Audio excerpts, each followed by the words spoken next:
জলে আগুন বুকেতে, ও দে আগুন দে নিভাইয়া দে, দে দে দে ক্যারা বেড়া লাগাইয়া দিমো, সব কিছু সিস্টেমে ফালাইয়া দিমো, প্রেমের জ্বালা তুই দে না নিভাইয়া, ওই অঙ্গে থমকেতে বেল বাজাইয়া, লাগা লাগা ক্যারা বেড়া, লাগা লাগা ক্যারা বেড়া। বন্ধুরা, দ্বীপ জলে ভালোবাসো। দ্বীপ জলের সিনেমা দেখে মনে পড়ে, আসলে প্রতিটা সিনেমারই মনে করো এক একটা ইয়ে আছে। যেমন আমি ডিপজল ভাইয়ের ভক্ত। একটা স্টেজ যদি ঠান্ডা হয়ে থাকে, ডিপজলের গান যদি তুমি নাচতে পারো ছাকা নাকা দিয়ে, তাহলে কিন্তু স্টেজটা একেবারে গরম হয়ে যাবে।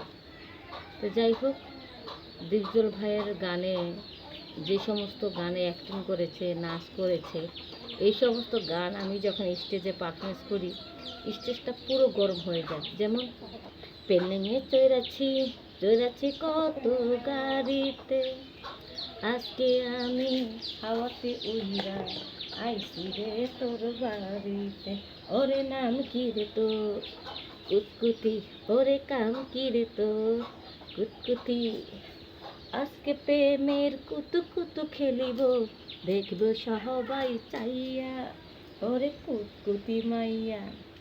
হ্যাঁ বন্ধুরা, তোমরা কুতকুত খেলতে চাও? আরে ছোটবেলার কথা মনে পড়ে যায়। ছোটবেলা কত কুতকুত খেলছি। একদিন কুতকুত খেলতে খেলতে বান্ধবীরে কই চল আমরা নদীতে গোসল করতে যাই, পুকুরে গোসল করতে যাই। আরে খালের মধ্যে ইচ্ছা মতন ডুবাডুবি করি। আমাদের ছোট্ট গ্রামের ছোট্ট একটা খাল এঁকে বেঁকে ধুয়ে যায়। সেই খালের মধ্যে আমরা যখন গোসল করি, লাফালাফি ফালাফালি পিছল, একজনের কান্দের উপর আর একজনের লাফ দিই। আই দেখি ইচ্ছা মতন ডুবাডুবি খেলছি আমরা। এখন যখন সেই খেলার কথা মনে পড়ে, এখন তো সেই খেলা করতে মনে চায়, কিন্তু বয়স হয়ে গেছে না, বুড়ো হয়ে গেছি গা, এখন কি আর সেই খেলা খেলতে পারি? একদিন আমরা যখন পলাতিস খেলতেছিলাম, ওই তুই পানির নিচে ডুব দিয়ে আমার ধরবি, আমি তোরে ধরুম।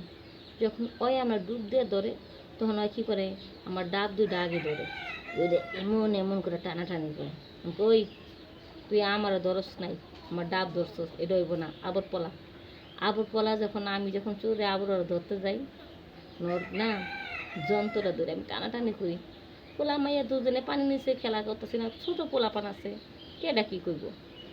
আয় হায়, যন্ত্রটা তো ধরতে সুবিধা, ওইটা দলও তা ছুটতে পারে না। যখন এইভাবে টানাটানি করতেছিলাম, এখন কয় এইটা হইব না, তুই আমার যন্ত্র ধরছস।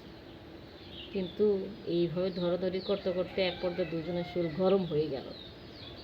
এখন আর কি করুম, দুজনের শরীর যখন গরম হয়ে গেছে, ভাবতেছি চল আয় আমরা দুজনে একসাথে ক্যারা বেড়া লাগাই। পরে আমি তো ঠিক আছে লাগাই চল, তাহলে কি ঠান্ডা হইব তো, এই শরীরে তো যে গরম করতেছে, সুস্থির লাগতেছে, সব কমে যাবো গা। পরে দুজনে যখন খেলতে যেমন ইঁদুরের গর্তের ভিতরে কেমনে যে ইঁদুরটা ঢুকবো বুঝতে পারতেছে না, আমিও বুঝি না। পরে পাশে দেখলাম গুল সাপ দুজনে মশলা মশলি কইরা দুজনের গর্তের ভিতরে কীভাবে ঢুকাইলো সেটা বুঝতে পারলাম। তখন আমি আর ওই দেখ কীভাবে গর্তের ভিতরে গেছে, চল তুই ঠিক এইভাবে যাবি, এইভাবে গেলে ভালো হইব। পরে বাস এইভাবেই গেলাম, দুজনে রাজি হলাম। তারপরে এইভাবে যখন আস্তে আস্তে গর্তের ভিতরে ঢুকলো, ইস গর্তের ভিতরে ঢোকার পরে কি মজা আর মজা, মনে চায় হরেং পম পম, হরেং পং পং, একেবারে লেবন চুষের মতন মজা, মনে হচ্ছে ললিপপের মতন চুষে চুষে খাই, ওরে দারুণ মজা।